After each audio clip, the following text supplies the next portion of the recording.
we go. Thank you. Thank you. Coins can go in the collection plate that's coming around right now. Yeah. Welcome back to the show, Crash Talk Tuesday. Yes. Our show tonight, to PC or not to PC? That is the question. Yes.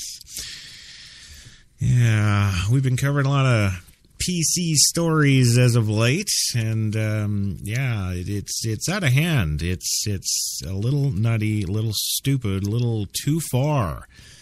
You know, and I'm not just talking about word usage here. You know, that's another thing too. Most of the stories I've covered tonight do specifically cover word usage and not teaching certain subjects like dinosaurs. Heaven forbid the kids might get scared. Where are we drawing the line? And when are we going to ban the Steven Spielberg film Jurassic Park? That might scare somebody, heaven forbid. While we're on the topic of Steven Spielberg, too, we stopped teaching World War II and the Vietnam War in our schools. We wouldn't want them to know that, would we? So, Schindler's List, we'd better ban that.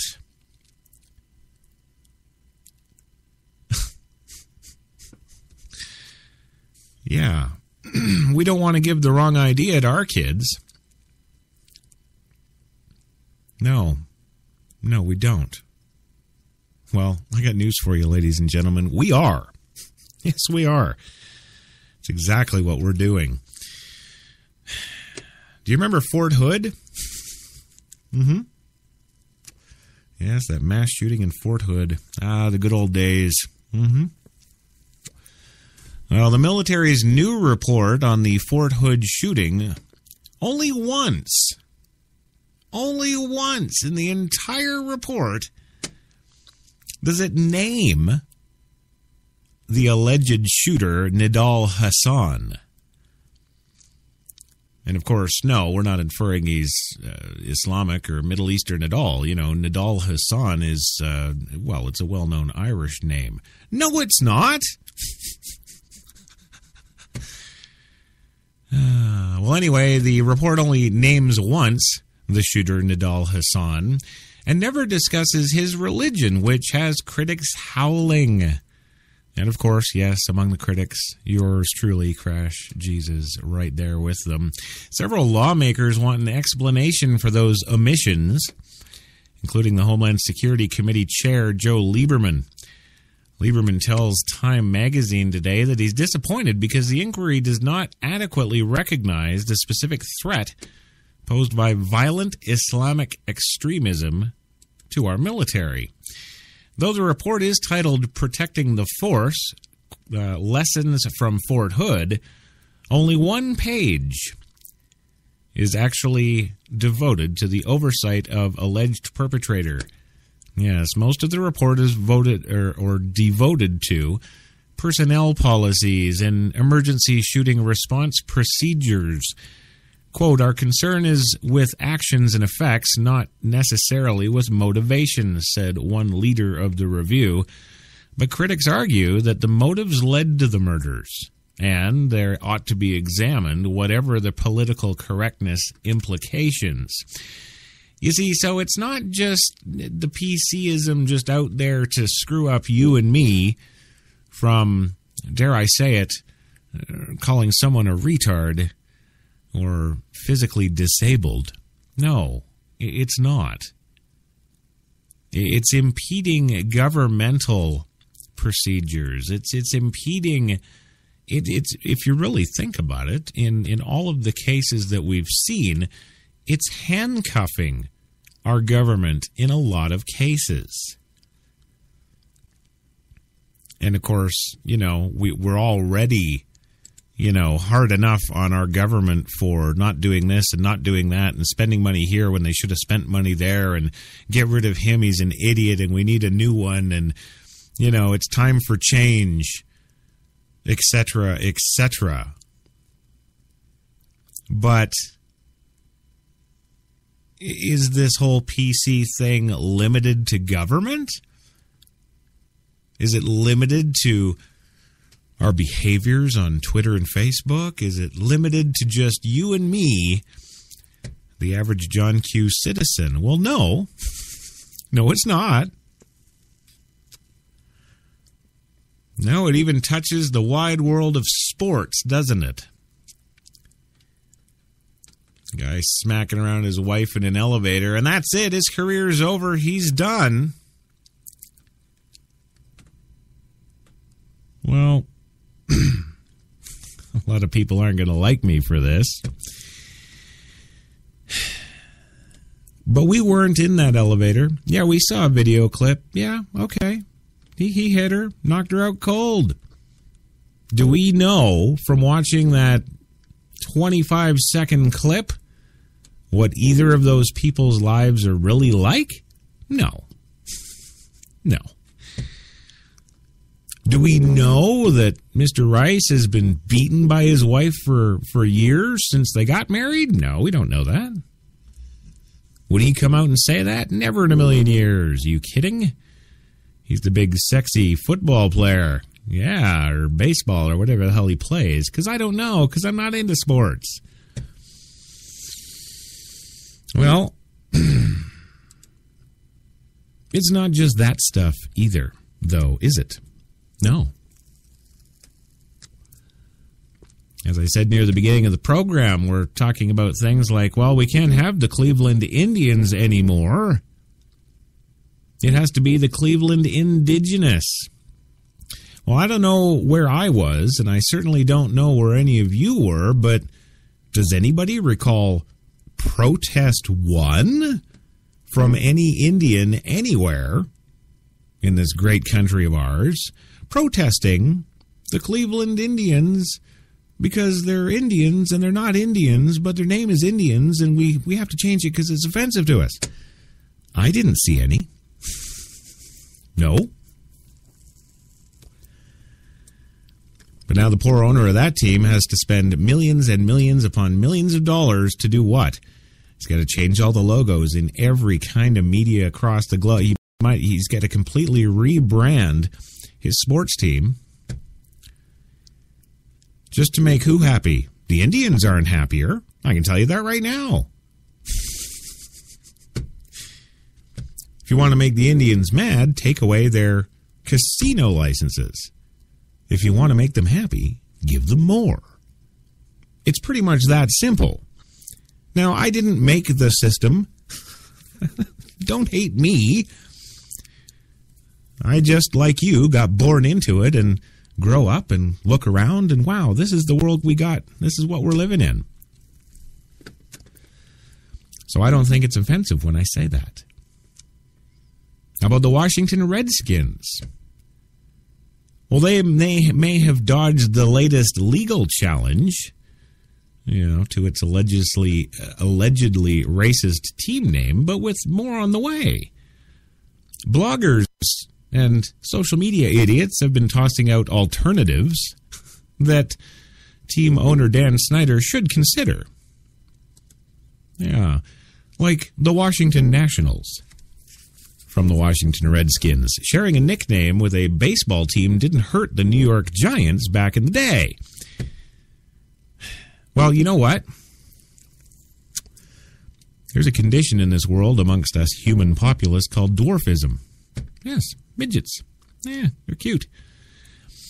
Do you think they get pissed when we have our, midget tossing parties and all that good stuff? Because we do. I didn't make that up. Again, it's just one more thing I've observed in the world growing up. Midget tossing, all that fun stuff. Do you think they find it offensive? Sure. But do we still do it? Yes. Why not? It's not a professional midget tossing team, right? It's not millions and millions of dollars in broadcast rights. It's not millions and millions of dollars in selling off your materials, your shirts, your hats, your official NFL helmets, jerseys, all that good stuff. Is it right? But I'll tell you right now, if we had the National Midget League and it was midget tossing or something, if that was the sport, damn straight we'd have a problem, wouldn't we? And then, of course, so too would the New York Giants, wouldn't they? Well, you have to draft midgets for the New York Giants because you can't be all right. You see the problem with that? I don't know about you guys, but I want a 295 to 320 pound offensive lineman in front of me if I'm chucking that ball as quarterback. Damn straight I do. Do I want a 70 pound midget? Nope.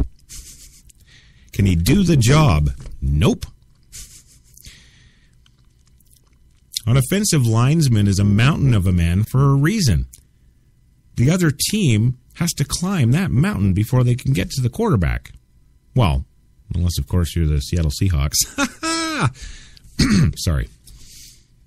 Can midgets do that job? No, they can't. They just can't. A 60 to 90 pound midget on an offensive line for the New York Giants? Can you say skid mark? After the 1st and 10, he would be a stain on the field, wouldn't he? Yeah. And that's what I think about every time I hear about women going to train as U.S. Navy SEALs or women going to Ranger School. Sorry. You don't fit that bill. Next window. Well, if you can believe it or not, some of the other names for the replacement of the Washington Redskins are Washington Power. Yes, the city's all about power and having a name that doesn't end in S and oh so trendy. You know. How about one of my personal favorites, the Washington Redskin Potatoes?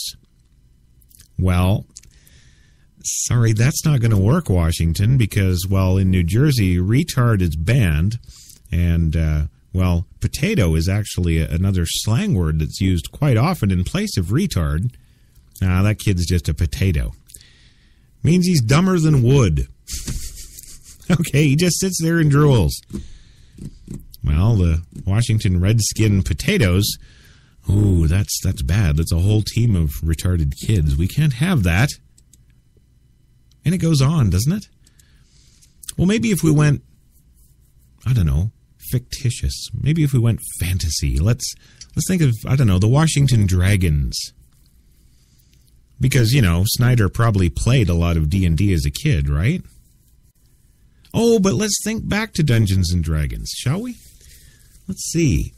If I remember correctly, if you played Dungeons and Dragons, well, to a Christian, especially a born-again, you were dealing in secular, satanic stuff. You were conversing with the devil if you played that. Yeah. Right? So the Washington Dragons probably won't work because now you're going to piss off all the Bible thumpers. Well, what if we go just simple? How about we go to Washington Skins? Yes. Well, the Washington Post today suggested making the name refer to people of all races with a many-colored logo. Yes, I'm sure that intimidation factor when they go up against the LA Raiders. Yes, those big black boys in the big black gear and the big black face masks. They're going to be real scared with the Washington Rainbow Troop, aren't they? Because again, what? Football is manly. It's testosterone-fueled. You know, I'm surprised women haven't shut football down long ago. But wait, thinking about it, they will never shut down professional football. Sorry, ladies. You know why?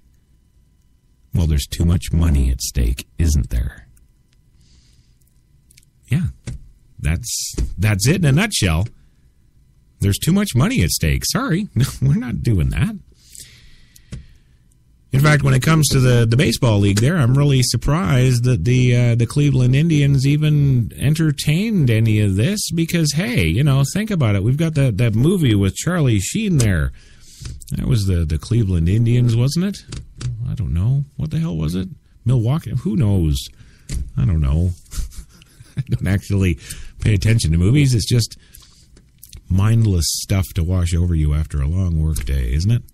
Yeah. So,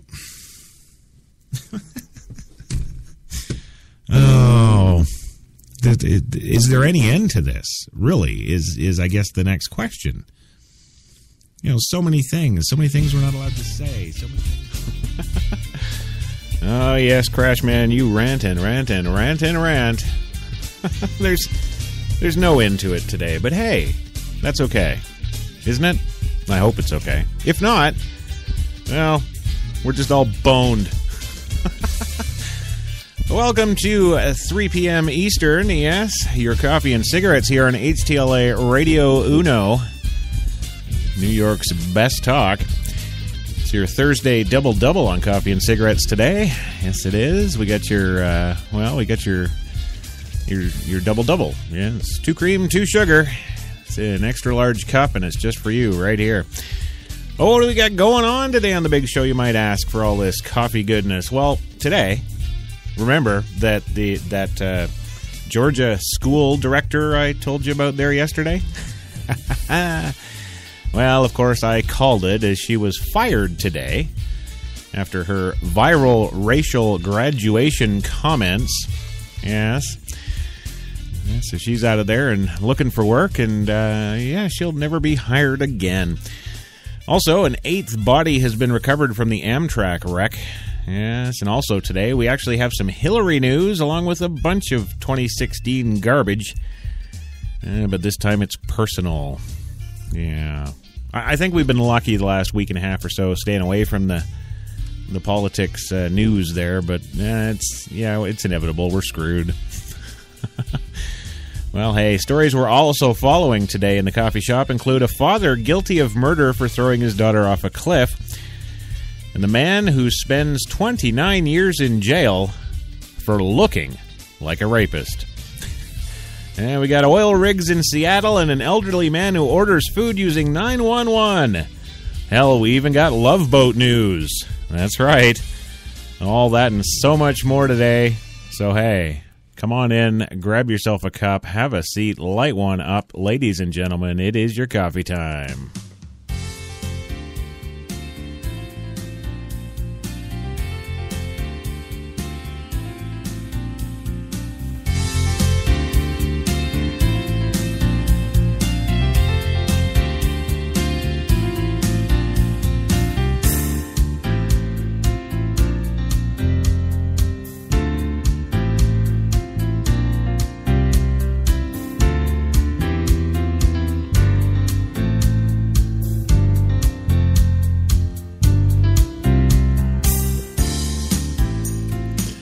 Welcome to your coffee and cigarettes this afternoon. HTLA Radio 1, New York's best talk. And, of course, it's Thursday the 14th of May, 2015. 70 degrees in Central Park. Woohoo! Nothing but sun. Not a single cloud in the sky. It's looking great. Yes.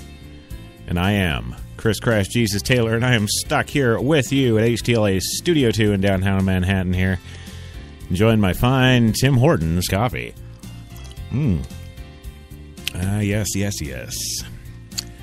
In the booth with me today is, of course, the one, the only former social media goddess, the Jenny McCartney. Yes, not to be confused with Jenny McCarthy.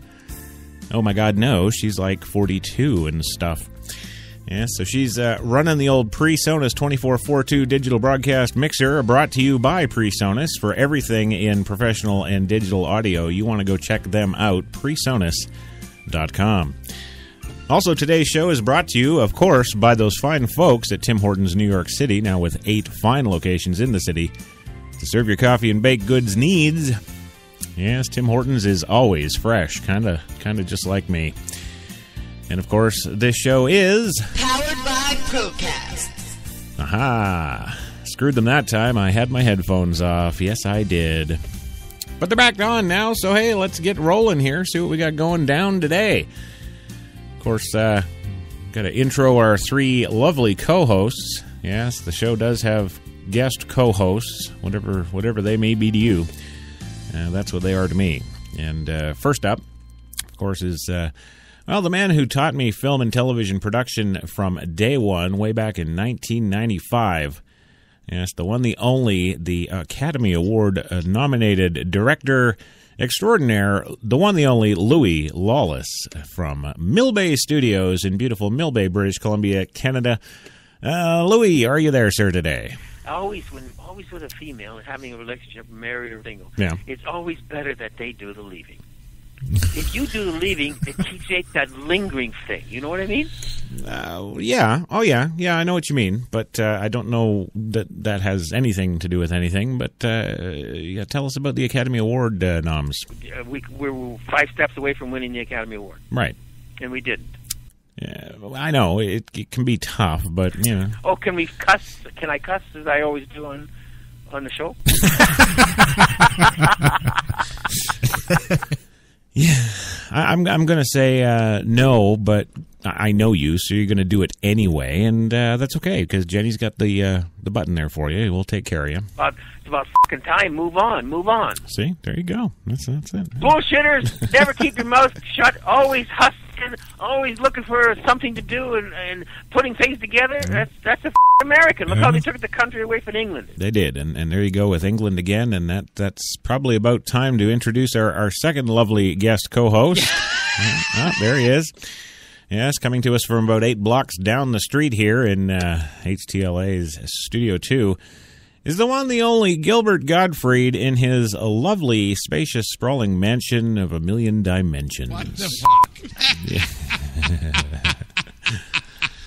I'm ready. It's always good to know that you're ready. Yes. Yeah.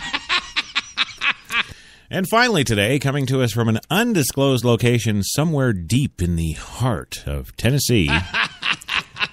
This is the one, the only Morgan Freeman. And Morgan, are you there, sir? Newsflash, you stupid cocks. Yeah, he's there. Tie yourself down to whatever chair you're sitting in, because this is going to be a rough fucking ride. All righty. Double fucking newsflash. I do not give a flying fuck. Okay, good. And I don't give a fuck if you SOR me. I will fucking assault you. Yes. It don't matter to me.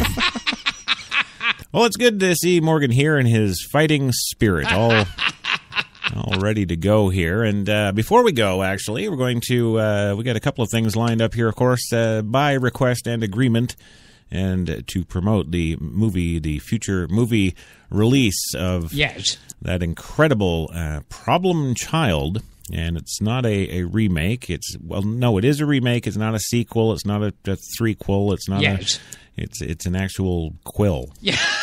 Yeah. It's kind of like NyQuil, only taste better. Yes. So, yes, Gilbert, please take it away. Na, na, na, na, na. Ba, ma, ma, ma, ma, ma, ma. Oh, yeah. Who wants to grow up? Who wants responsibility? Oh, no, not me. Who wants to show up and work until you're 93? Now everybody says you're running wild. The teacher's calling you a problem. Ooh. Well, there we go. Yeah. That's the good stuff I'm talking about. Yes. Well, I wish you all the best with that film. It's going to be a good one. Yes. Yeah, I think it's really going to, I don't know, send you up into the stratosphere. Yes. Of acting. And, No. Oh, yeah, no, he'll be regarded just as great the caliber as you. Yes. Yeah, definitely. No. Oh, he will? Yes. Okay. Yes. There you go. Well, now that I have your attention, I'd like to talk to you all about Amway. Yeah.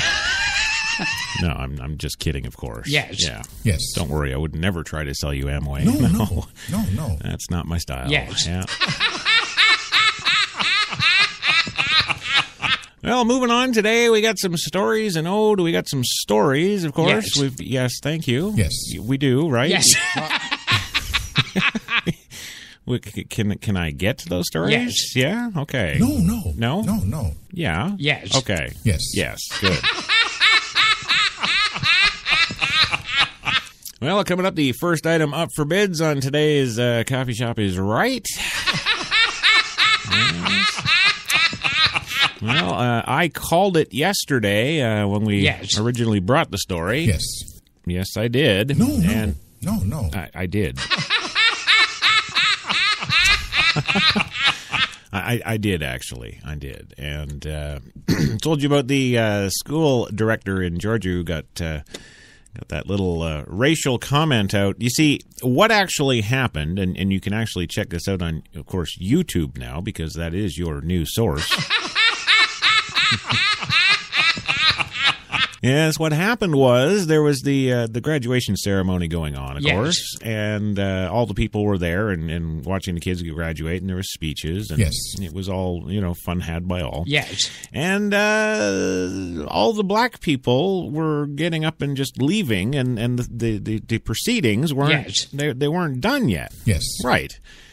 And so what did she do? All she did was went to the microphone and happened to say, well, all the black people are leaving, and that's... It's not fucking funny. No, you know what's not funny, Morgan, is when all the black people do get up like that, because I've seen this before. Yes. They'll get up and they'll just leave because, I don't know, Michael Jackson's not singing or something. Punch yourself in the face right now. Yes. Oh, come on. You don't... Why do you got to be like this? I don't give a fuck if you SOR me. I will fucking assault you. It don't matter to me. Well, anyway, she got on the microphone. She stated the obvious. Yes. Everybody looked. Yes. The black people looked bad. And, apparently that's some big racial thing now. It's not. It's just like all the black people got up and left. That's they do that. I'm sure it's happened to you, Gilbert. I know when you do your stage performances. Yes. The black people always get up and leave first, right? Yes. Yeah. See, it's a thing. I'm the most talented guy in this room. Yes, as you sit in your living room. Yes. That's right. Newsflash, you stupid cocks. I do not give a flying fuck. Well, neither do we. Okay, so... But yesterday I said that, and I've said it tons of times on this show and all my other shows, because I'm just a racist son of a bitch. I point things out like that, and I'm like, yeah, okay, that person's getting fired. Yes. That person's definitely getting canned. Yes. That VP of that corporation is now doomed for her tweet. No. Oh, yeah, she was, and it was you, wasn't it?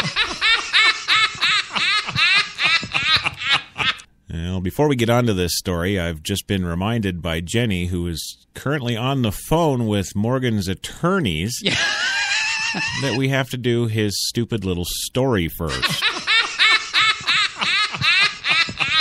So fine, without further ado, here is Morgan Freeman reading you another great, lovely story. Yes. Yes, and Yes. no, I don't want to have him do it, actually. Go fuck yourself. Well, whatever. Here he is, Morgan Freeman, and his story today. Yeah. Once upon a time, there was a goat named Clarence. Clarence was just a normal goat who liked to play with his friends in the backyard.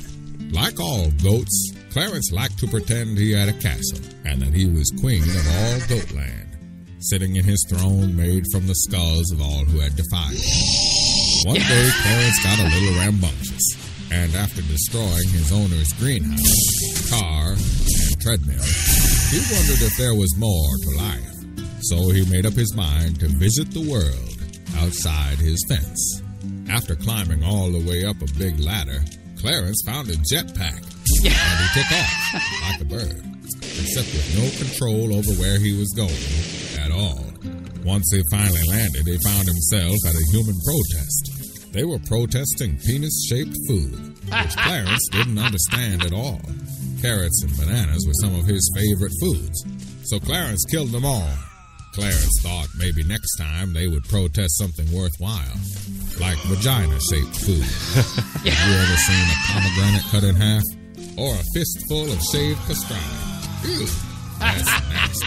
Clarence then went into the forest and came upon something interesting.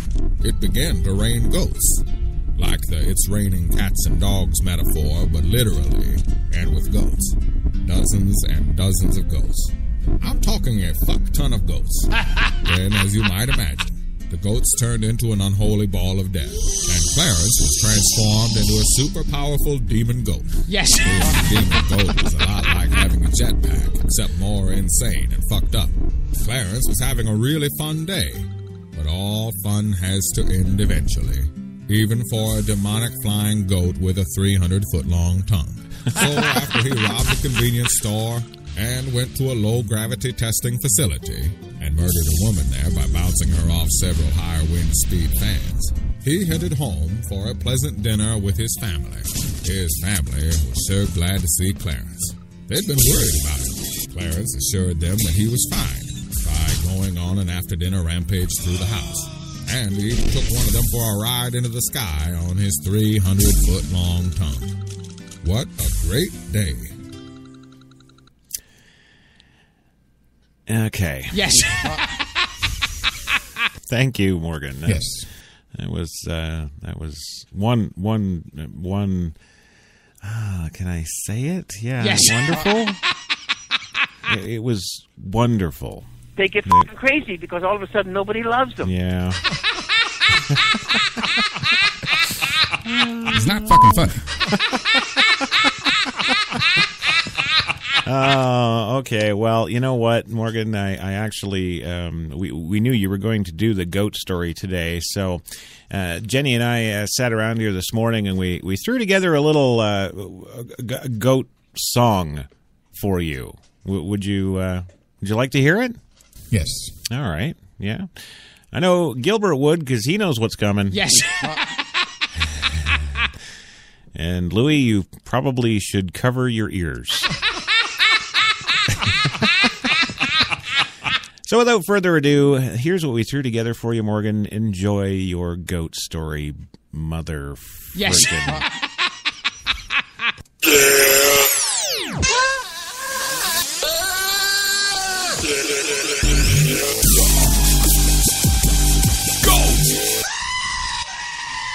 It's a goat! What? Goat, goat, goat! Goat, goat! Goat, goat, goat! Satanic goat! Go!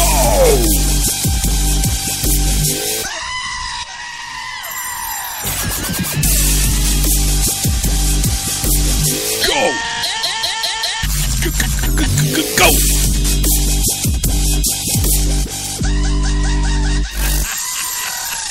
Go! Go! There you go. You just suck on that for a while. Yes. It's not fucking funny. Well, you know it is, and hey, you know, we've wasted an entire segment on this crap. Yeah. But I got to, in the interests of peace and Yes. world hunger, Yes. and no, not world hunger. No. No, world peace. Yes. And Islamic terrorist forever. Yes. Yes. No, idiot. I'm going to continue with the story, and we will roll the commercials approximately 1 minute, 22 seconds late. Yes. Yes, the school director fired after the racial graduation comment, of course. Stone Mountain, Georgia, the small Atlanta area private school director who gained national attention for racially charged comments she made during a graduation ceremony last week, has been summarily fired. Yes, Dr. Heidi Anderson, chair of the board of directors at the TNT Academy. They got all the dynamite girls there. Yes. Well, she wrote in a letter sent to the Gwinnett County NAACP that the board voted to dismiss the school director, Nancy Gorduke. Yes, there she is. So, Morgan Proof, say anything against blacks, you're done. Double fucking news flash. It's not fucking funny.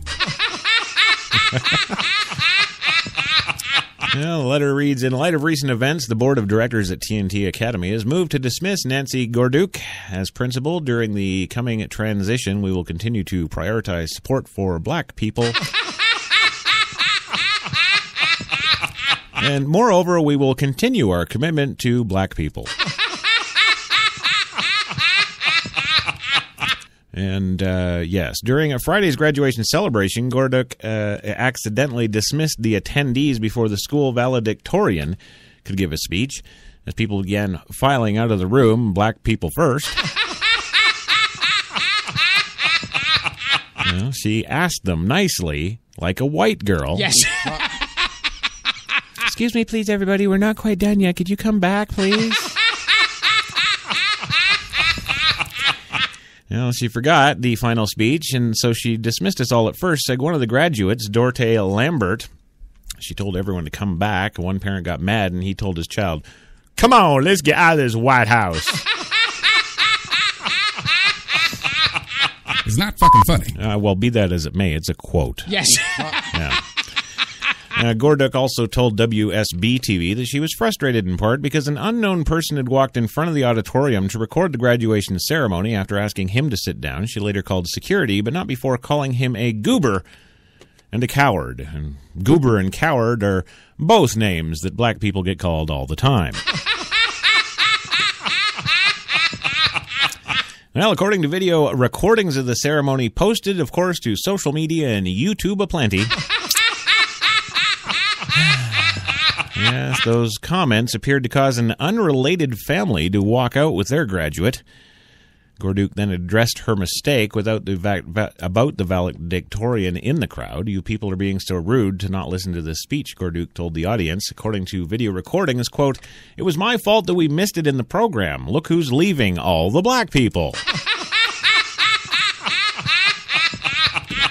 See, now, maybe if the next director of the school that they hire, yes, maybe if he or she is black, yes, people will listen when she says, "Y'all get your fat asses back down here and sit down."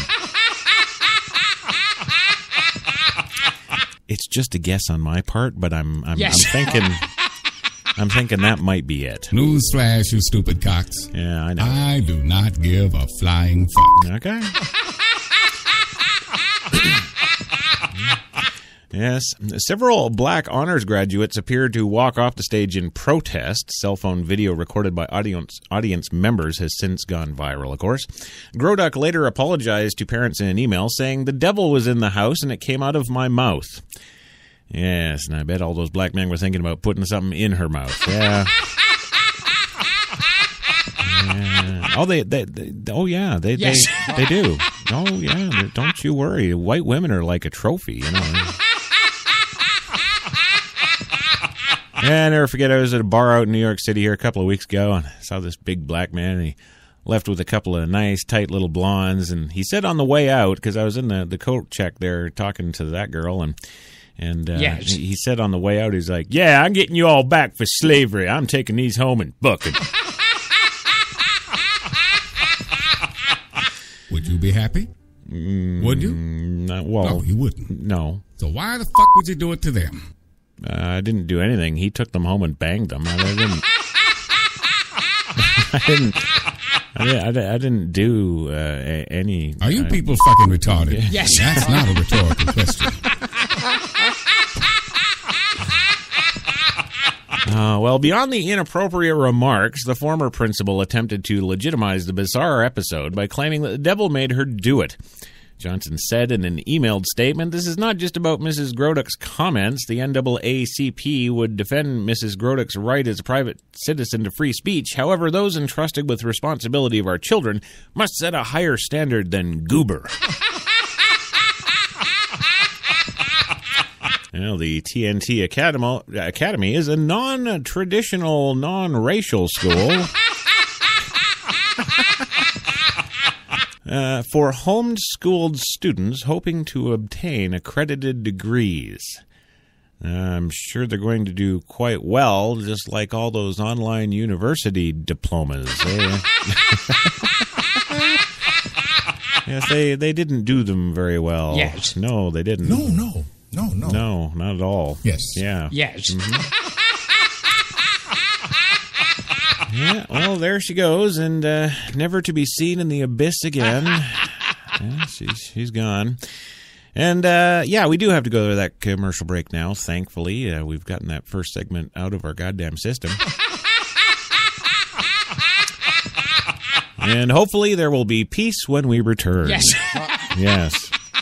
Of course, there better be, you little peckers, because we're going to be talking about dead people. Yes. Yeah, it's very serious. Yes. Yes, so no effing around. All right? I will fucking cunt punt the next person I hear about doing something like that. Right. Yeah. Okay. All right, good. So we got that straightened out, and for all of you folks out there listening, bear with us. I know we're a little insane today. Yes. But we've got no end of stories coming up here, and not the least of which, of course, is the eighth body found in the wreckage of the derailed AMTRAK train. Tell you about that when we come back into... You've got it locked to HTLA Radio 1, New York.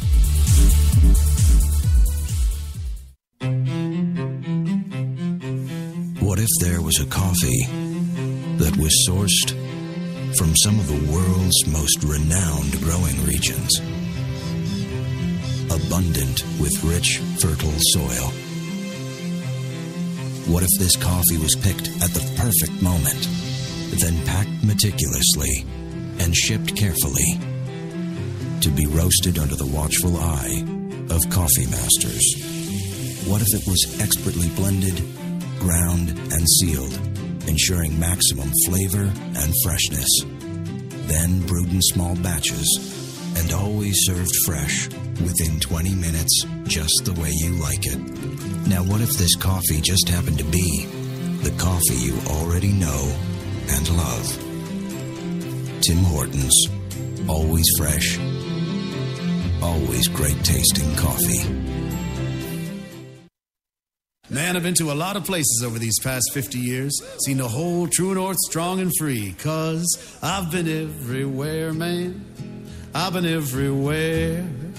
I've been to Cooksville, Stouffville, Baynesville, Bowmanville, Bonnieville, Unionville, Oakville, Dunville, Brockville, Boucherville, Melville, Drummondville, Kentville, Grenville, Morinville, Maryville, Parksville, Stephenville, Sackville, Spring Hill, Westville, Walkerville, hanging on a windowsill. Hey!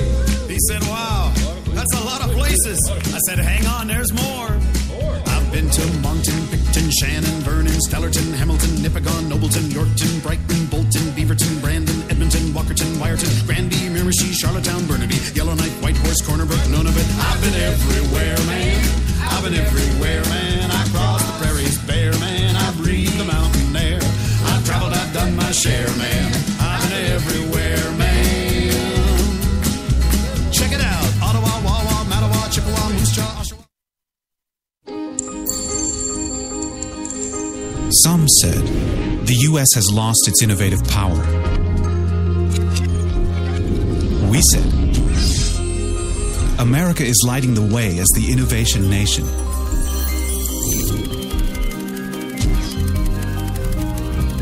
Singular insights, superior execution. That's the power of global connections.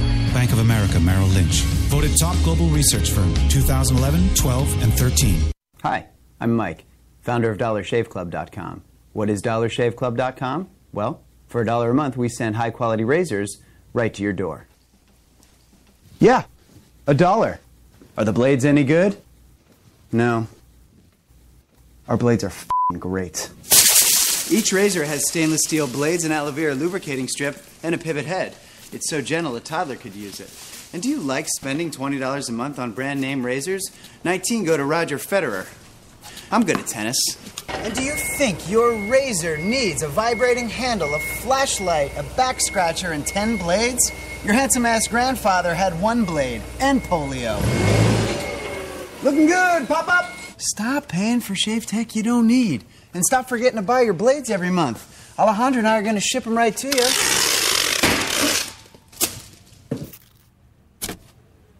We're not just selling razors, we're also making new jobs. Alejandro, what were you doing last month? Not working. What are you doing now? Working. I'm no Vanderbilt, but this train makes hay. So stop forgetting to buy your blades every month and start deciding where you're going to stack all those dollar bills I'm saving you. We are DollarShaveClub.com, and the party is on.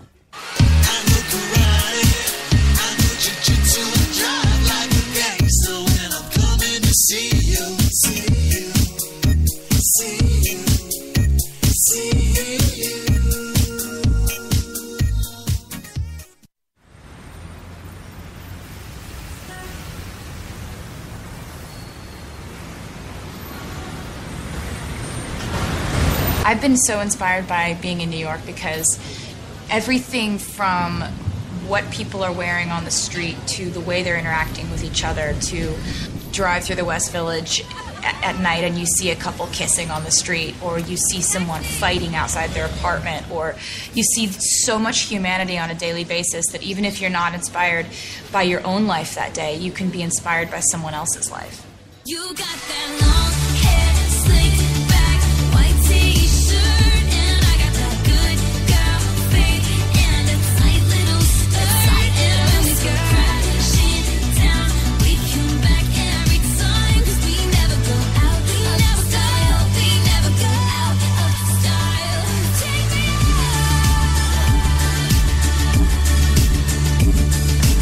out. There's only one place to get more Taylor.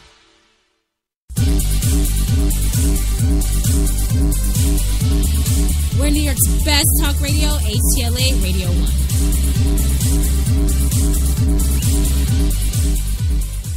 He was always nice to me. Go fuck yourself.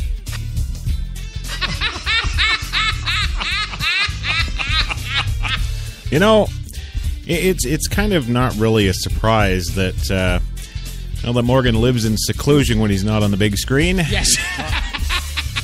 Yeah, Yes. he's Newsflash, you stupid cocks. Right. Tie yourself down to whatever chair you're sitting in, because this is going to be a rough fucking ride.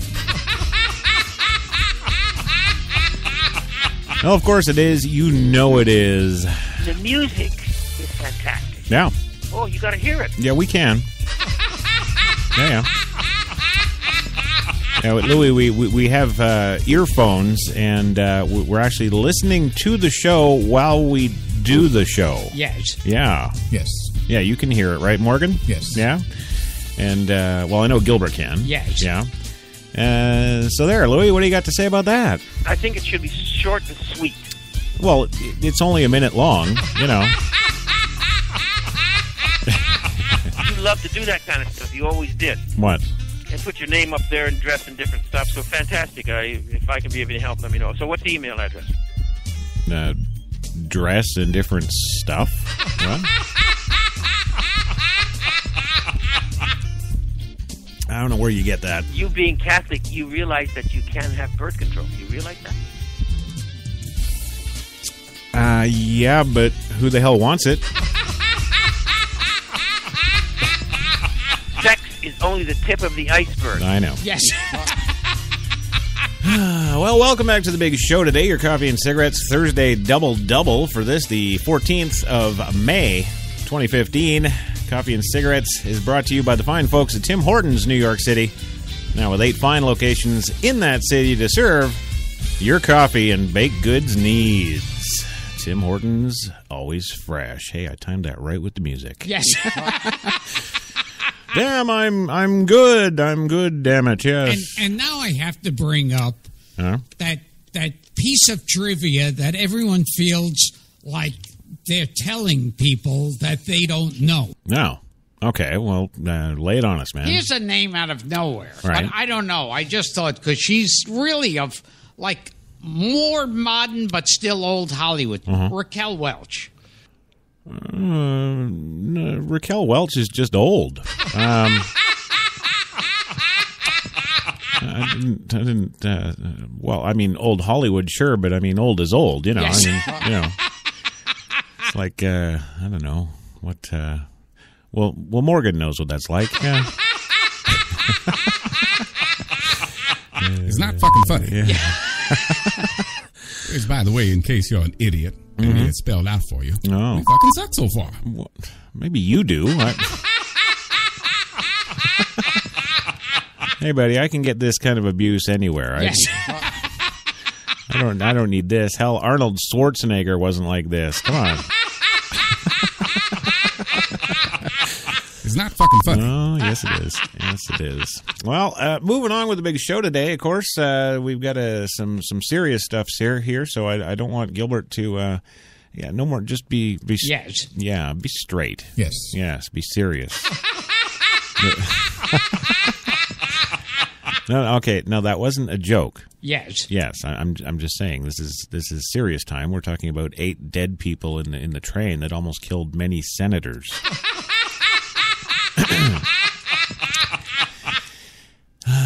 All right, so everybody calm down. Yes. Yeah, we can go now, Morgan? Yes. Yeah, we're good. I know Louis good. He never says anything. Yeah.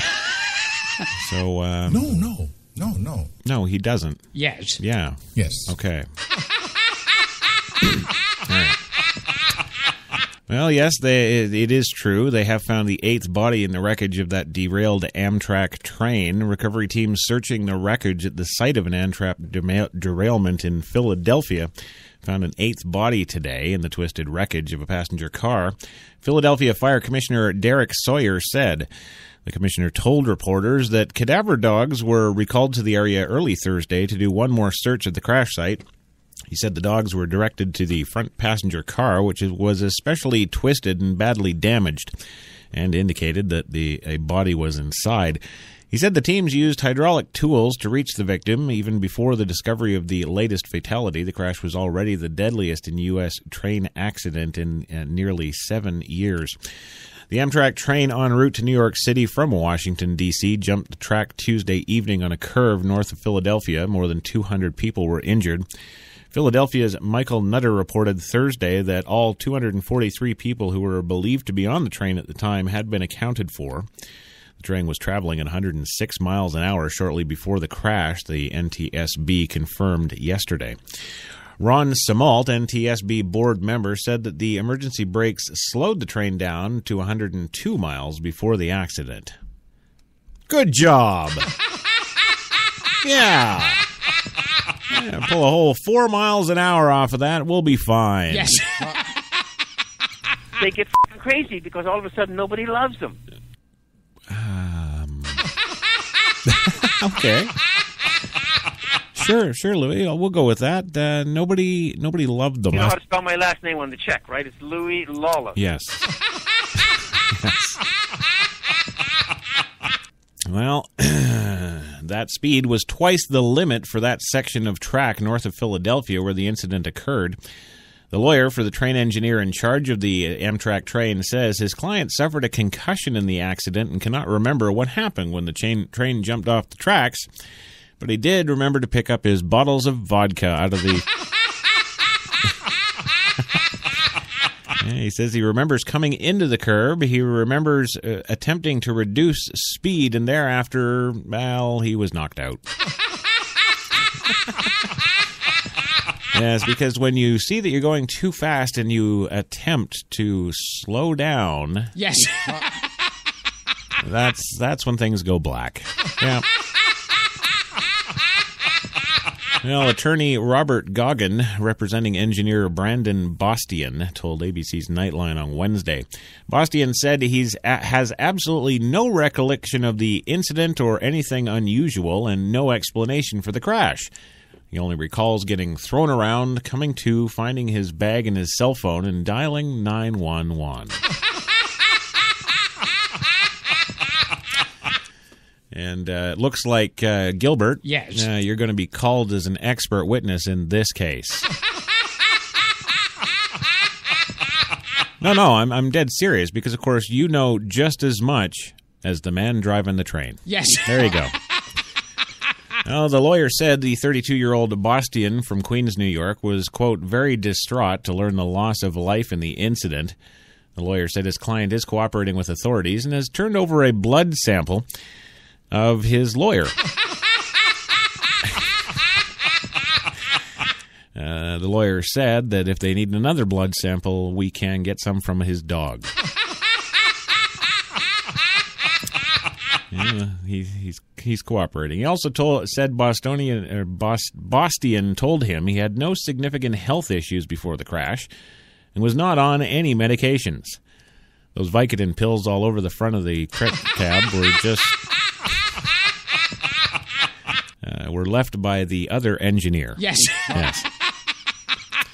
Well, according to his LinkedIn profile, because you know you can count on LinkedIn facts. Yes, Bostian has worked at AMTRAK since 2006 as a passenger conductor for 4 years and an engineer now for almost 5 years.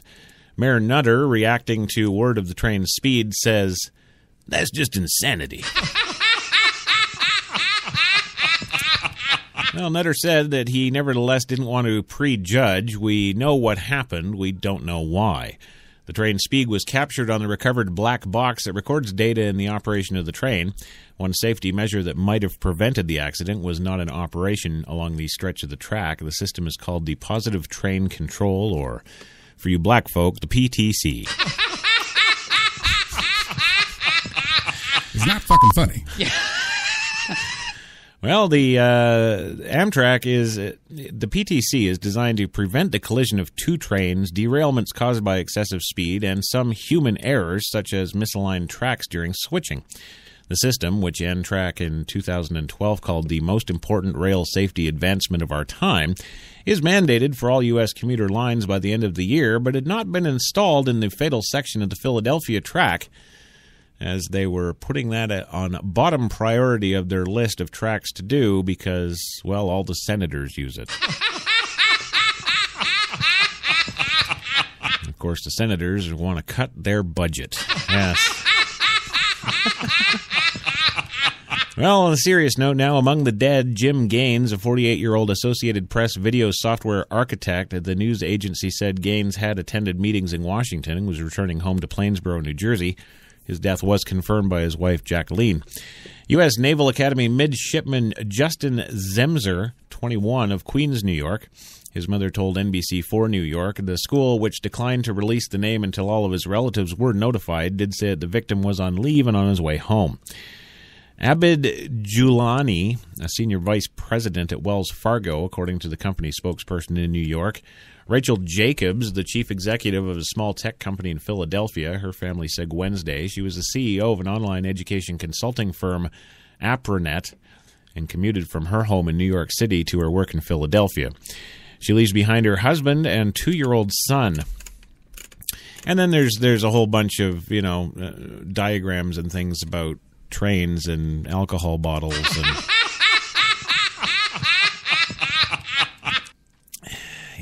It's not fucking funny. Oh, come on. Yes. Hey, I was just kidding yesterday when I said that he was black. And you'll like this, Morgan. It's a story of a white man who's been found guilty of murder for throwing his daughter off a cliff. Yes. Yeah. Well, after 2 mistrials, a jury Wednesday convicted a Los Angeles man of premeditated murder for throwing his 4-year-old daughter off the Pacific Ocean cliff to avoid paying child support. And we do need to underscore that although this does seem like a black crime... Yes. because it's what they do... of course, this is a white man. Yes, this is. It's not fucking funny. Yes. Well, Cameron Brown, 53, claimed the girl Lauren Serene Key had tripped as she played at Inspiration Point in Rancho Palos Verdes in November 2000, plunging 120 feet to her death, but the prosecution showed that her injuries did not indicate an accidental fall. 2 previous injuries in 2006 and 2009 deadlocked on whether to convict a former airline baggage handler of manslaughter or murder. Brown, who has been in jail since his 2003 arrest, showing no emotion as the verdict was read. The girl's mother, Sarah Key Merrer, cried. But when the judge asked about the date for sentencing, the judge blurted out, Brown blurted out, "Judge, I'm innocent. I have no comment." Now, I remember sitting next to you on a plane. Yes, and I was flying out to L.A. to audition for some movie that I didn't get, which was fine, because I remember I was reading the script, and you said to me, "Oh, what are you reading?" And I said, "Oh, it's some John Travolta comedy."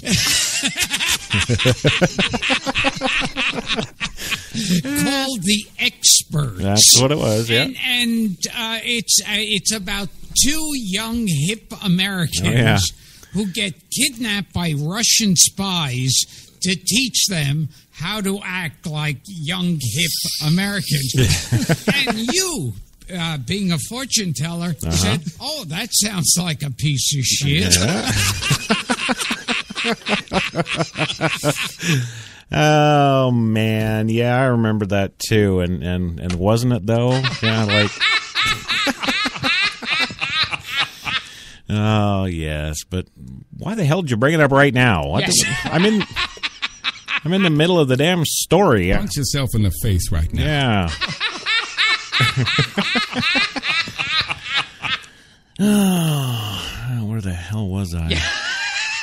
Oh, yes, he showed no emotion as the verdict was read, but when the judge asked about the date for sentencing, Brown blurted out, "Judge, I'm innocent. I have no comment." To which I would submit, if you're opening your mouth and commenting, you have a comment.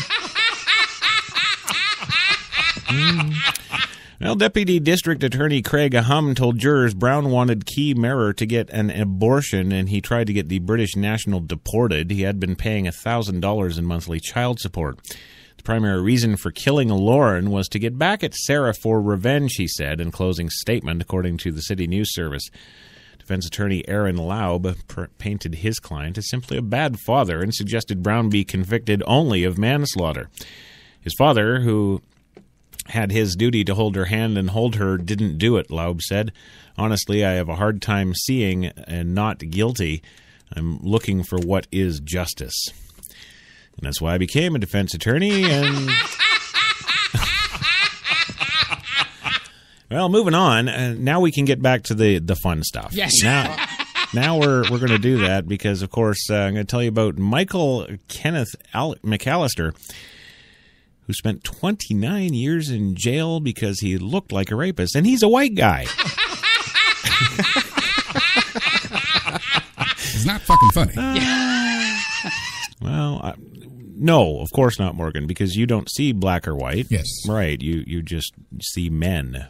Yes, so are you homosexual? Are you people fucking retarded? That's not a rhetorical question. Well, it's a question. I mean, all the interviews, all the, everything I've seen. Yes. Everything. Yes. Countless interviews, countless this, that, and this. And nobody has ever asked you, Morgan Freeman, are you gay? Go fuck yourself. Okay. All right, fine. Well, Michael Kenneth McAllister was freed yesterday after spending half of his entire life in prison for the wrong face at the wrong time. Gilbert's got that. Yes. Virginia Governor Terry McAuliffe granted a full pardon to the 58-year-old after a serial rapist who bears a very strong resemblance to McAllister side-by-side confessed to the 1986 attempted rape McAllister was convicted of, the Washington Post reports. McAllister has already completed his sentence, but he faced indefinite commitment to a mental institution after being deemed at risk of offending because he was institutionalized by the system. I guess, if you're in jail long enough and you get raped as many times as he did, now you're probably going to go out into the public and rape. Yeah. Oh, well, he faced indefinite... yes, I said that already. Yeah. He was convicted after he was identified from a photo lineup by the victim, who only saw part of her attacker's face when she pulled his mask up. There was no DNA linking McAllister to the attempted rape and kidnapping in Richmond, Virginia. In an apartment complex laundry room there, prosecutors and police voiced doubts about his conviction more than 20 years ago, after it emerged that serial rapist Norman Bruce Durr was a suspect in the laundry room rapes in the area. I wonder what it is about the laundry room.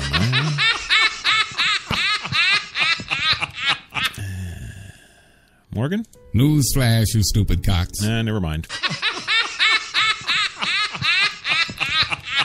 Well, there was no DNA linking, yes, and there was that other, serial rapist who liked it in the laundry room. Yes. But they ignored all that and convicted this man on the witness ID alone. Yeah. Well, Durr, who was already serving life sentences, confessed under a grant of immunity. McAllister tells the Post he hopes Durr can deal with his issues as best he can, he says. He feels sorry for what the victim had to go through. It wasn't her fault, and I don't hold any hard feelings at all towards her, he tells the Post. This is what I asked for, to live and to see Mike out free, his 81-year-old mother told Richmond Times-Dispatch as he left the prison. With a very loose bum. Well, I say that because that's what they do to sex offenders in jail. I mean, Yes. If you're in there for rape, they don't care if you're innocent or not. Yes. Everybody's innocent in jail. So the poor man had to take a lot of Shawshank up there. Yeah. It's not fucking funny. Well, moving on from lots of anal rape and fisting. Of course, we're going to move on now to politics. Or indeed, more anal rape and fisting. Yes. Right after this 2-minute commercial break. Back in 2. You've got it locked to New York's best talk, HTLA Radio 1. Hi, I'm Mike, founder of DollarShaveClub.com. What is DollarShaveClub.com? Well, for $1 a month, we send high-quality razors right to your door. Yeah, $1. Are the blades any good? No. Our blades are f***ing great. Each razor has stainless steel blades, an aloe vera lubricating strip, and a pivot head. It's so gentle a toddler could use it. And do you like spending $20 a month on brand name razors? 19 go to Roger Federer. I'm good at tennis. And do you think your razor needs a vibrating handle, a flashlight, a back scratcher, and 10 blades? Your handsome-ass grandfather had 1 blade and polio. Looking good, pop-up! Stop paying for shave tech you don't need. And stop forgetting to buy your blades every month. Alejandro and I are going to ship them right to you.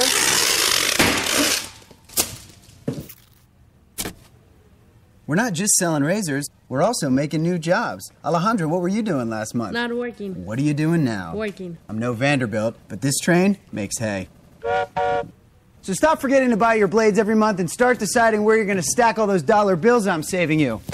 We are DollarShaveClub.com, and the party is on.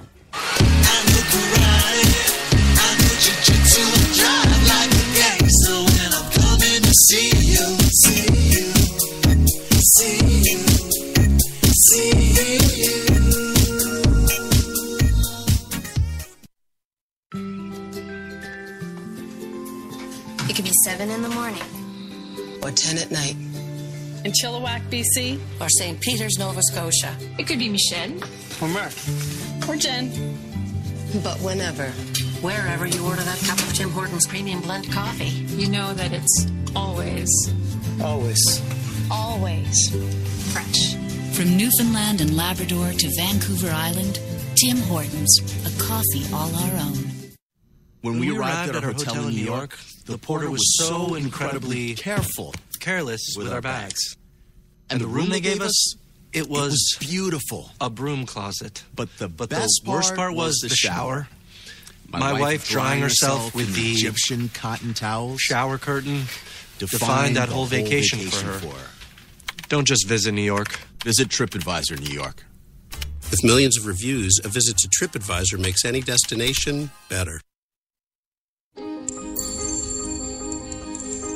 Some said the U.S. has lost its innovative power. We said America is lighting the way as the innovation nation.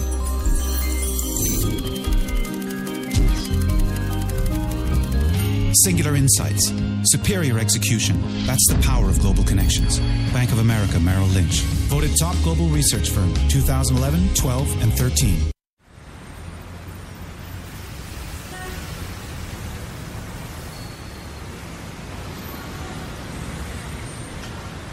I've been so inspired by being in New York because everything from what people are wearing on the street to the way they're interacting with each other, to drive through the West Village at night and you see a couple kissing on the street, or you see someone fighting outside their apartment, or you see so much humanity on a daily basis that even if you're not inspired by your own life that day, you can be inspired by someone else's life. You got that long hair, slicked back, white t-shirt, and I got that good girl face and a tight little skirt. And when we go crashing down, we come back every time, 'cause we never go out of style. We never go out of style. Take me out.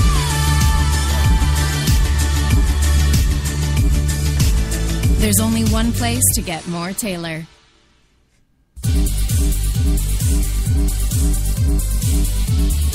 We're New York's best talk radio, HTLA Radio 1. Oh, yeah.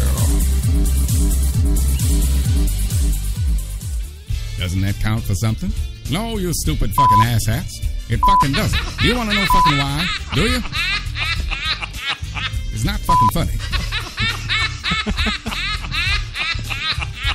Oh, yes. Yes, there it is. The one, the only Morgan going off like a bugger. Yes. Yeah, he's just unleashing hell. Yes. And, of course, we get the joy during all the commercial breaks. Yeah. Yeah, we do. But what are you going to do, right? Use power. That's why power is corrupt, and it is. We see it every day. You see it in every job. It's the same thing. Sure. Yeah, I'm totally with you. Wait a minute, I got lost. HTLA. Right. Oh, HTLA. Hell is that? That's your career, Louie. About fucking time. Move on. Yeah. It's just life, and I love doing it. I love doing these kind of stories anyway. Well, we all do. I remember being on your radio show in Chicago. No, yes, that one I never had, yeah. Yeah, and I remember we hung out afterwards and had a wild time. Yeah. And I remember, too, when we were in the alleyway, pants zipped up. Of course. There was this one, sleazy-looking guy who walked by who was staring at us, and you turned around, and, he was a, what? What's your problem? And you said, you don't give a shit. Oh, that story never gets old. Yeah. We hugged in the elevator, and I still have an erection. Oh, it happens. Got on the elevator in L.A. one day, and the lady said, "Oh, I just saw you in the Hudsucker reduction." Yes, you're joining us here today on Coffee and Cigarettes, HTLA Radio 1, New York's Best Talk. Yes. That's right, New York's Best Talk. Yes. There you go. That's right. No. Oh, yeah. Yes. Yes, we're at 71 degrees in Central Park right now. Nothing but sun. I'm very I'm excited. Yes. Very excited. Yes. Yes. Yes, I am. And, of course, the show is brought to you today by the fine folks at Tim Hortons, New York City. Now with 8 fine locations in that city to serve all of your coffee and baked goods needs. Yes. Yeah. Yes. You betcha. Coffee and baked goods. That's what we're all about here.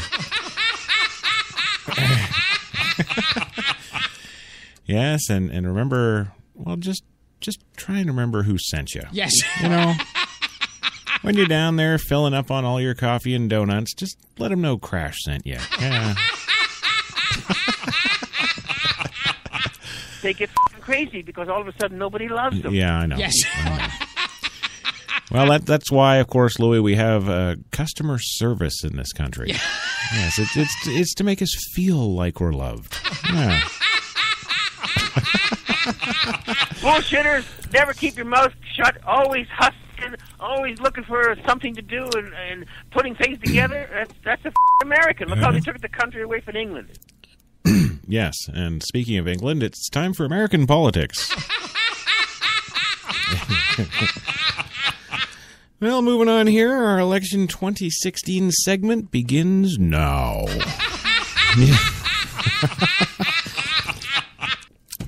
Right after that sip of fine Tim Hortons coffee. Yes. Yes, you bet. Here's some... Morgan, you love Tim Hortons, don't you? Newsflash, you stupid cocks. Yeah. Let me finish that line for you, Morgan.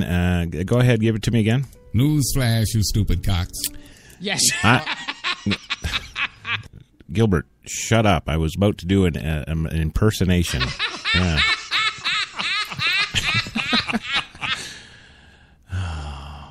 Forget it. I'm moving on. Yes. Screw it. Fine. I won't give you my talent. No, you can all just go get on a train somewhere and...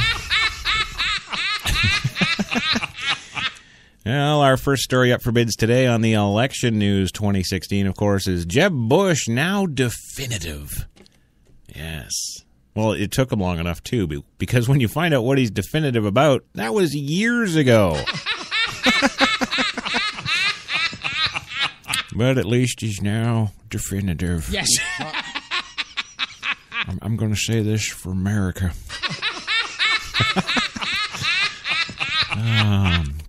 Well, after a week with struggling with his poor little answers. Yes, of course, about his brother's decision to launch the war in Iraq way back. We're going way back, all the way to the bleachers. We're going. It is gone. Yes. There you go. See, I hate sports, but I could be an announcer.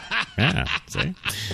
Well, a week after struggling with his answers about his brother's decision to launch the war in Iraq way back in 2013, or not even 2013, it's 2003.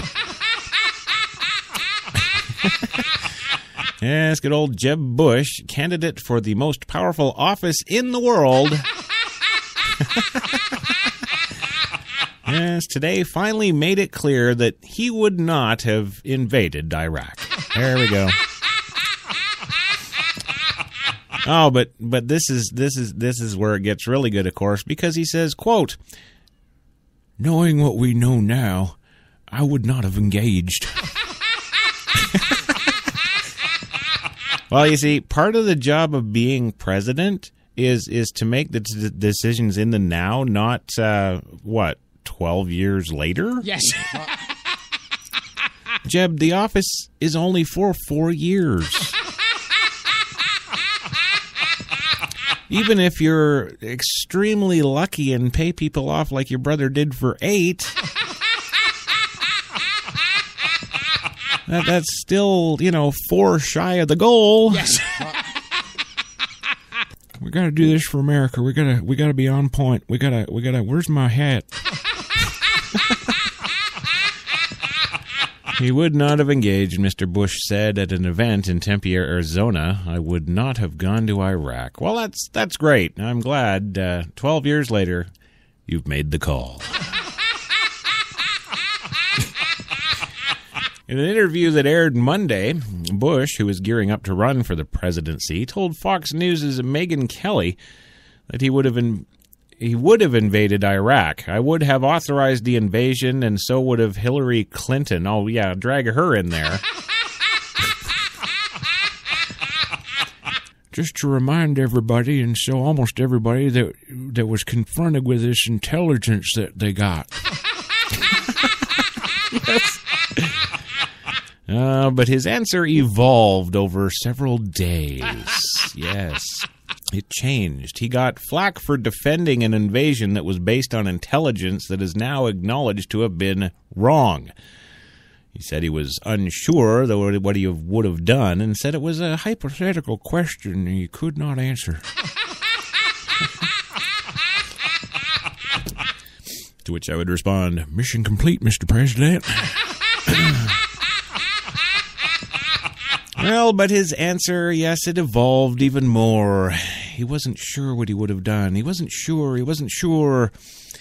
Well, President George W. Bush launched the invasion of Iraq in 2003, citing the imminent threat of the nation's chemical weapons program. But, of course, actually, it wasn't the chemical weapons program. It was WMDs. And, of course, once the U.S. had taken over the entire country, no evidence of such weapons was found. Yes. To which Jeb said, "Don't blame me for what he did." Moving on, of course, the last time we brought you Hillary Clinton news, it was her little van convoy and her little van called Scooby. Yes, and indeed, referring to Scooby-Doo, do we want a president that cruises around in a, quote, mystery machine? Just saying. Well, Hillary Clinton is booking a second trip to Iowa, yes, because she got a whole 5 people to have coffee with her. Yes, a month after the debut Iowa visit of her 2016 presidential campaign, Democrat Hillary Clinton will return to the first-in-the-nation voting state next week. Clinton will be in the state Monday and Tuesday. Spokesman Lily. Yes.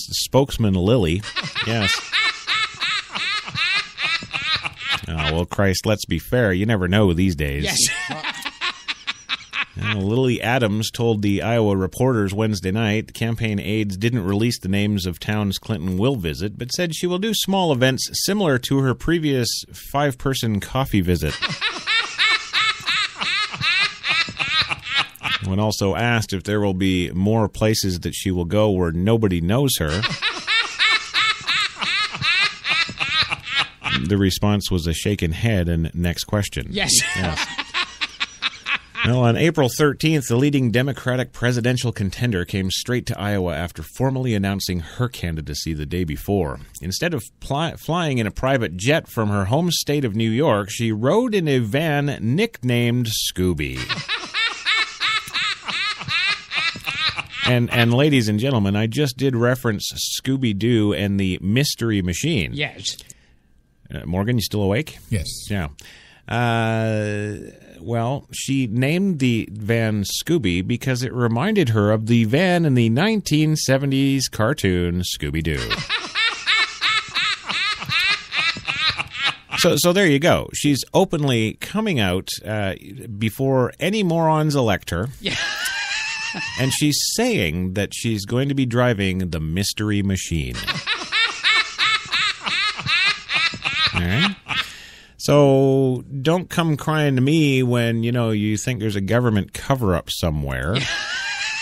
And you voted the Mystery Machine. Yes. There you go. See? Yeah, Obama, time for a change. Clinton, Mystery Machine. Yes, it reminds me of, I did not have sexual relations with that woman. She says, I want to stand up and fight for people so they cannot just get by, but they get ahead and stay ahead, Clinton said. Clinton's campaign aides intentionally designed her 3-day Iowa swing to be a listening tour, staged in small casual settings because she can't attract more. Yes, her strategist says she will take a more humble approach this time than during her unsuccessful 2008 presidential race, casting the focus away from herself and onto ordinary Americans. Because we want to vote in ordinary Americans. Well, no candidate trip in the 2016 presidential cycle to date has drawn so much attention in the traditional media and social media, where people are tracking her journey and guessing where she's going next. What the hell for, idiots? Even if she walked into your local Walmart, you don't recognize her.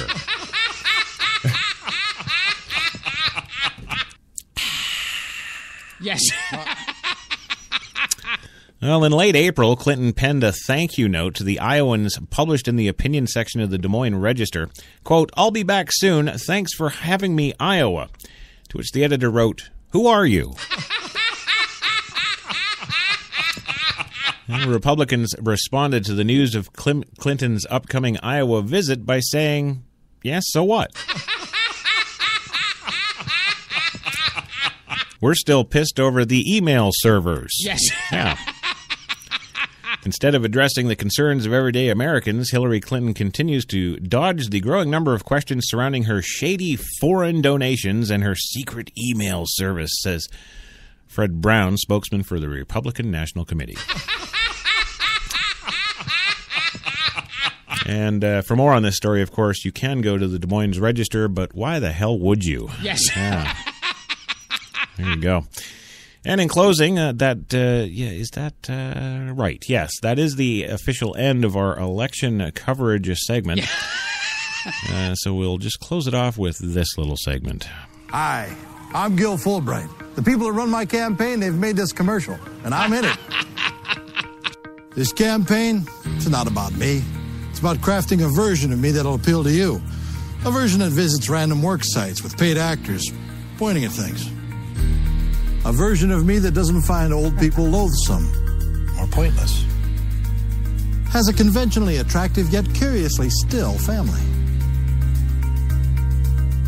Listening to my constituents, legislating, these are things I don't do. What I do is spend about 70% of my time raising funds for re-election. I'd do anything to stay in office. My name's Gil Fulbright, but hell, I'll change my name to Phil Goldbright or Bill Fulbright or fill up my mouth with farts. Yes.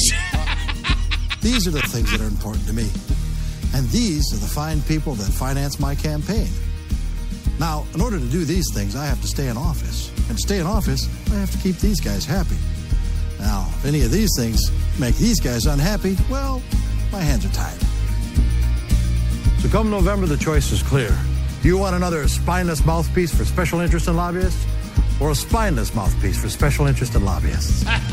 I'm Philip a Mouth with Farts, and I approve this message.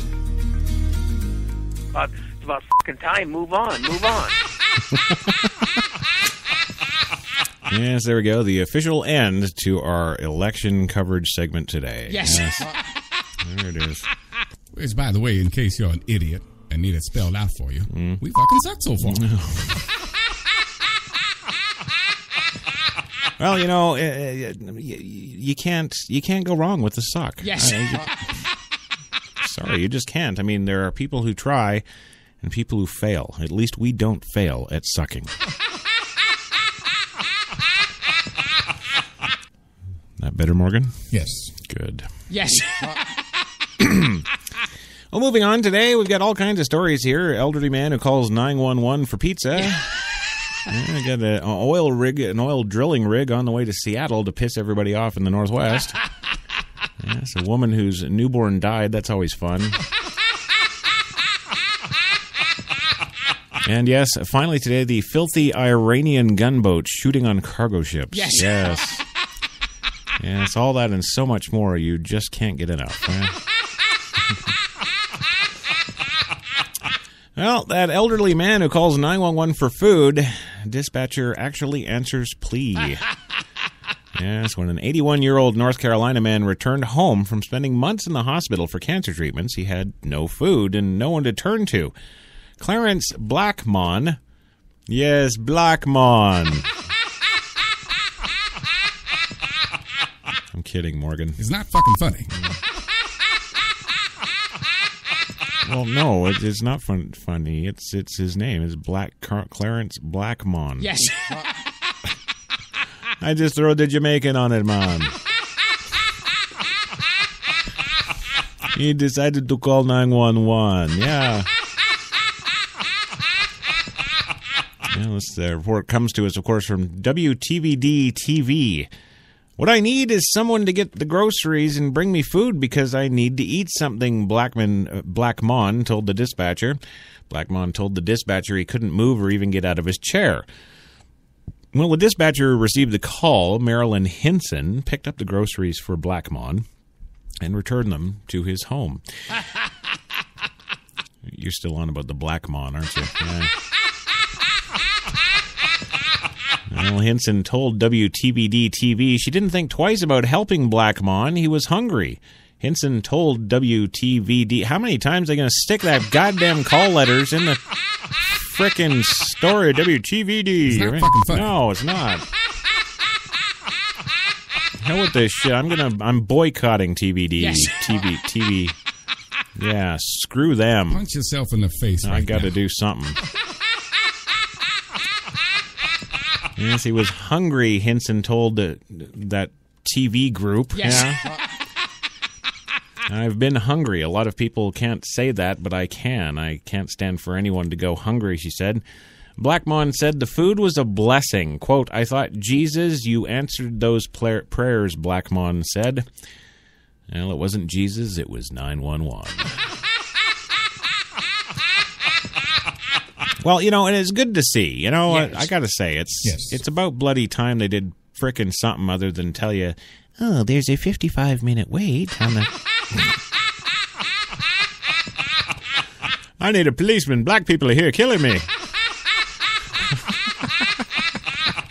It's not fucking funny. Well, there's not too much that gets people up there in Seattle pissed off. Well, no, there's not. Yes. Yeah. Yes. No. No. No, it's Seattle, for God's sake. Yes. Nothing really gets to them. But, of course, they're pissed off now. Yes, they are. And why are they pissed off? What does it take to piss off somebody from Seattle? Yes. Well, park an oil rig in their bay. Yeah, I'm not even kidding. Seattle today, a massive offshore oil drilling rig left Port Angeles, Washington, early yesterday and is expected here later in the day. Here, of course, being Seattle. Yes. Great writing, by the way. I'm not even going to cite you. You should be ashamed of yourself. Now, a 400-foot-long Polar Pioneer began moving out of Port Angeles about 1:40 a.m. Pacific time. The rig is expected to arrive here around 5 p.m. Pacific, so in just under an hour. No, and then there's the conversion. Yeah, the rig's there now. Yeah, no. No. There's still a couple hours out. Yes. Yeah. Yes, traveling 120 miles off the Coast Guard said. The Polar Pioneer is one of the rigs that the Netherlands-based Royal Dutch Shell Petroleum plans to use as it moves ahead with plans to use leased space at the Port of Seattle to load drilling rigs and other vessels with supplies and personnel.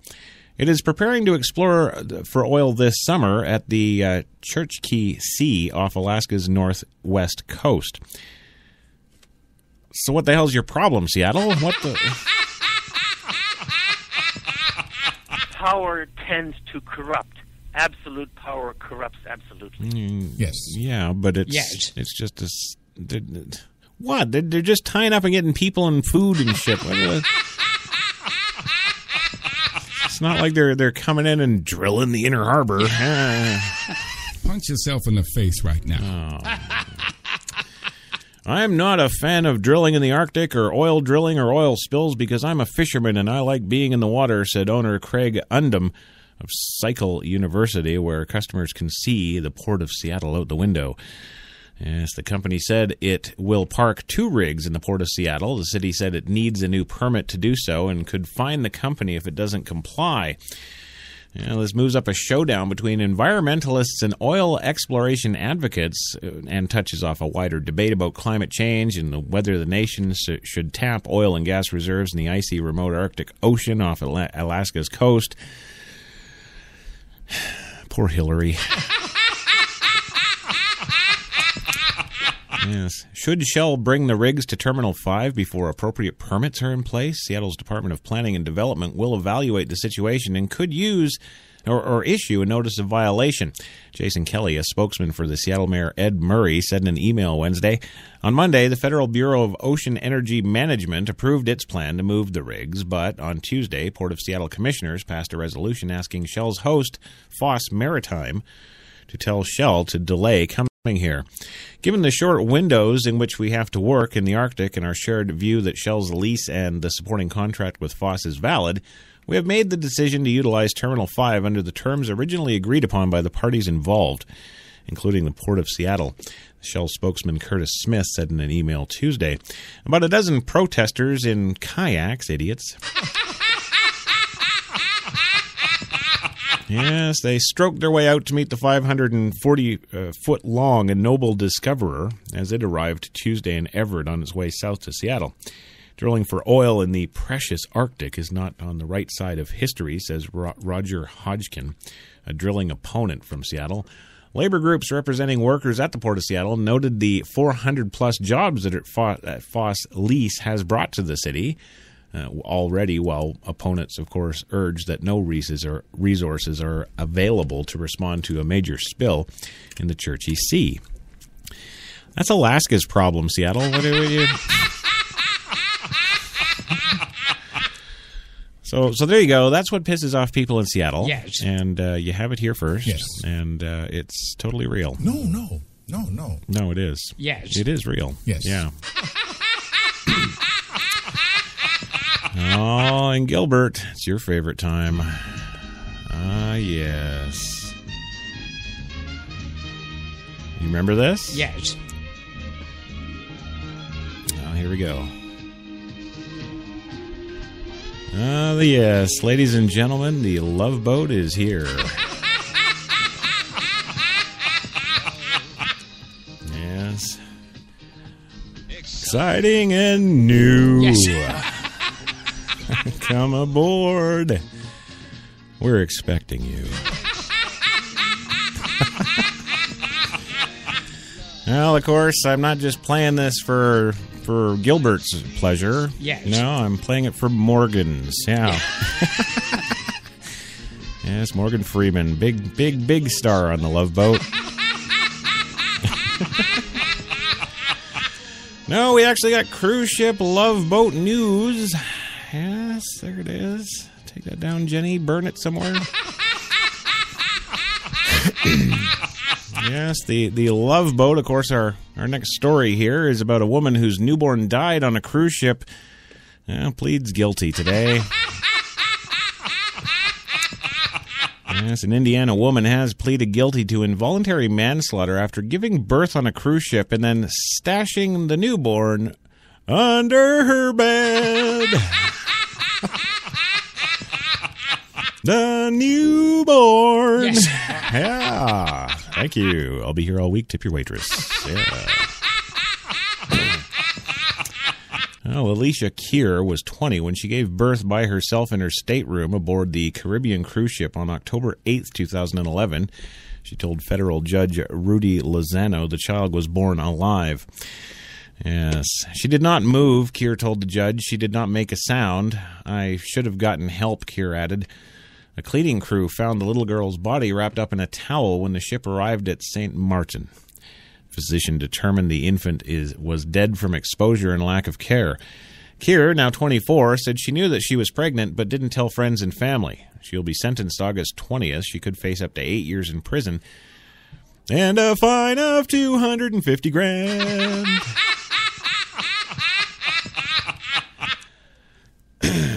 guess that's a story of love gone wrong. Yes. Yes. I don't know who does that. But then again, I don't know who does this. Oh, wait. Yes, I do. The Iranians. Yes. Yes, this story comes to us from the Associated Press out of Washington today. Iranian gunboats have fired on a Chicago ship.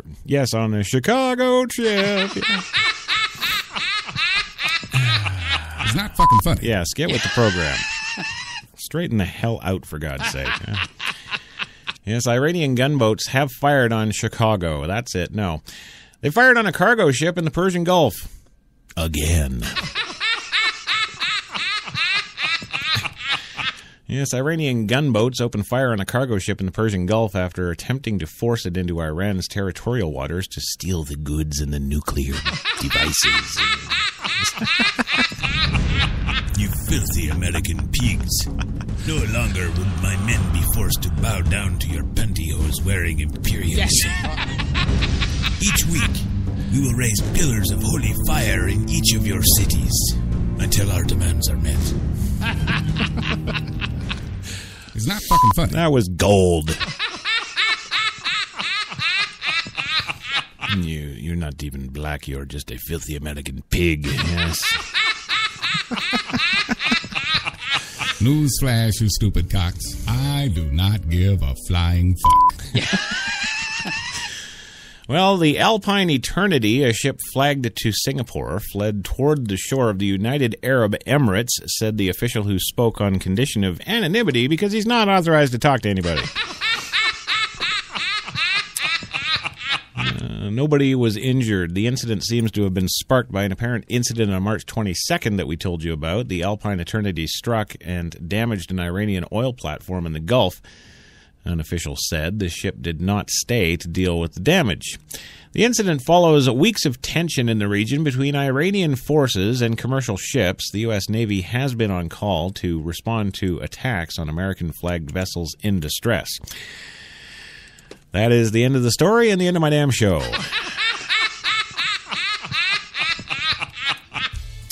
Well, serious. That's all there was. I wasn't, Yes. Contrary to popular belief, I don't just make crap up here and just, Well, once again today, thank you, Louis Lawless, for being here. I loved having you. It's just life, and I love doing it. I love doing these kind of stories anyway. Yeah, me too. I'm all about the oil and the love, baby. And once again, Gilbert, thank you for being here today. It was great having you again. Thank you for listening and support the show for the love of God. Of course, Morgan Freeman, thank you, sir, for being here again today. I think tomorrow's your last day, is it? Yes. Yeah, okay. So fine. Okay, no worries. Yeah, I bet you're glad to get the hell out of here. Yeah. Yes. All right, good. Well, thank you. Thank Gilbert. Thank Louie. And, of course, thank the one and the only former social media goddess there. What's her name? Yeah, Jenny. Yeah. Thanks, honey. Great titties today. Yes. Yeah. And thank you, the listeners of HTLA Radio 1, New York's best talk, sharing us on your commute or your love boat excursion or just for listening all around. Yes. Thank you. And we'll be out of here. Don't forget, tomorrow, the big Friday show, 3 p.m. Eastern, for your coffee and cigarettes, the Friday Frappuccino. Yes. It's going to be here or be square. Yes. And, of course, I would be remiss. I do have to say thank you so much to the fine folks at Tim Hortons, New York City. With their 8 fine locations in the city to serve all your coffee and baked goods needs, Tim Hortons always fresh. Oh, yeah. That's how we do it downtown. Yes. You betcha. All right, so thank you, everybody, for being here. Thank you, everybody, for listening. And, hey, have yourselves a great Thursday. We'll see y'all here tomorrow.